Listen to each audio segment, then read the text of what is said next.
2.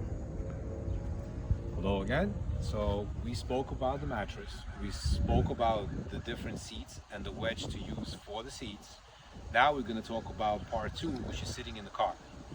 If you're like me, living in Long Island, and I have to drive to Brooklyn, hour and a half traffic is expected. So we're sitting, stop and break traffic, people doing crazy maneuvering, trying to show off. You have to dodge them like bullets. So we sit in the car. What we haven't realized yet is most of the cars are made with bucket seats.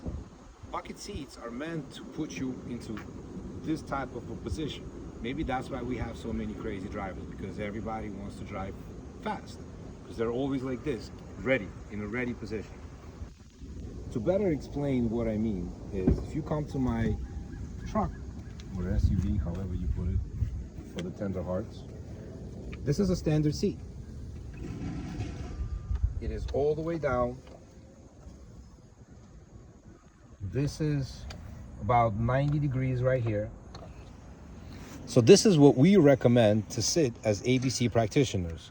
But if you even take a look, you see that the seat is just tilted down.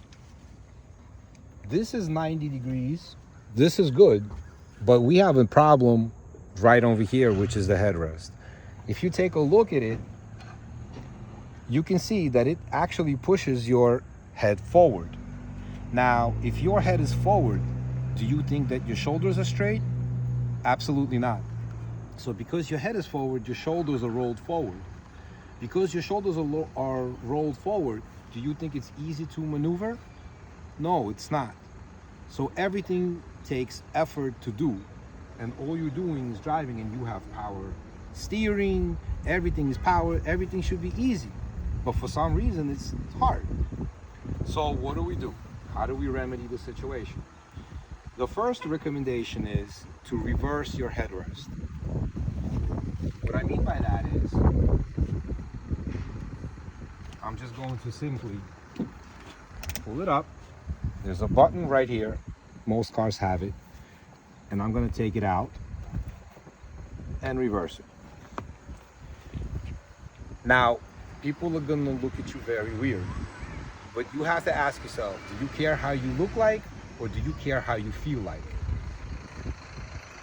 Then, what we're going to do is we're going to eliminate this tilt. As you can see, these are ABC wedges. Now, this wedge is for the seats when you're sitting on something, and this can be carried in even to the airplane and be put into an airplane seat. And let me tell you, the last time I went on an airplane about 2 months ago, people were doing wicked stuff. They were putting stuff underneath around their necks, a bunch of pillows, moving up the seats, but they were all walking out like this, very, very stiffly out of the airplane. I had one of these. I had no issues. One of the best investments you can make, along with these. So now, this is a standard tilt. So what we're going to do, we're going to try 2 of them. One is bigger than the other.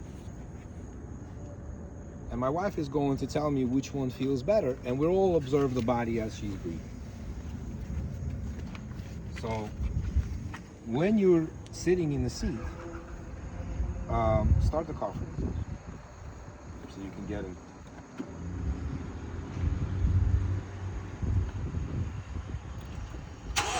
Okay? So, I want you to get into a position that's comfortable for you if you were to drive.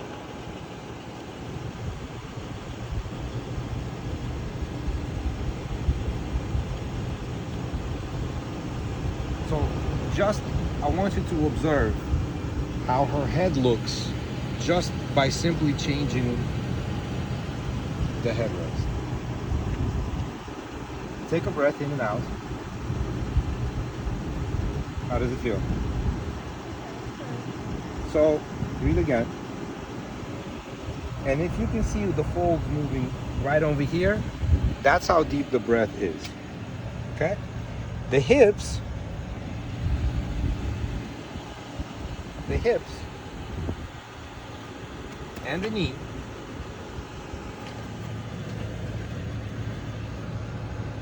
So this is really bad, simply because the hip is lower than the knee. So let's say, oh, well, I can just raise the seat up. You don't need nothing. Let's raise the seat up. So now we got the hips and the knees, and it's still not enough. And it's still not enough. But look at that. Adjust yourself. Move the seat back as if you were going to drive it. How does that feel? A lot better, right? Now let's do what we do. Can you please lift your butt up?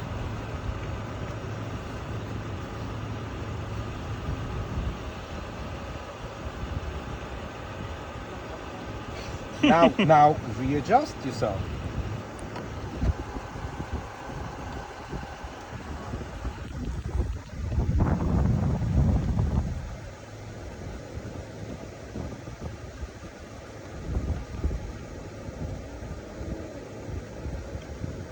Okay. Notice how much lower she had to lower the seat, and it was just a wedge. As high as we have lifted the seat without it being crazy uncomfortable because her head is like all the way up into the roof. Right there, you're already starting to see that the hips are higher than the knee.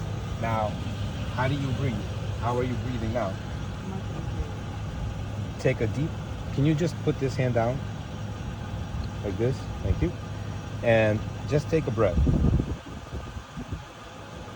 So you can see right over here. So no wedge, the breath was here. Now it's over here. Now you may think, oh, it's only an inch of a difference. Well, how much air can an inch have? A lot. So now what we're gonna do is we're gonna make it even higher. Now you might think like, wow, that's crazy. Can you lift up?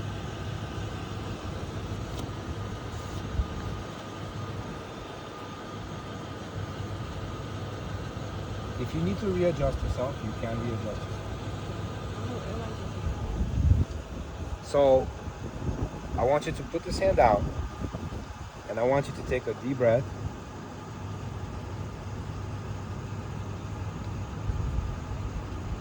So I'm seeing muscles move right here.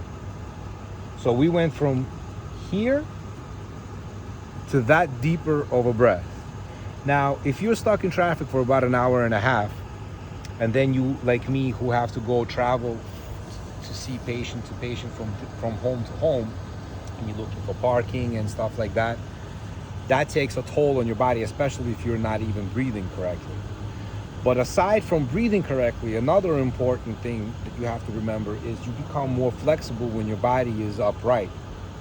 So turn your head from left to right. Use your hands to turn the steering wheel. Look at how the body is just not really moving. Now, I'm just gonna take this off, and we're going to do the exact same thing. And obviously, I want you to get comfortable with the seat.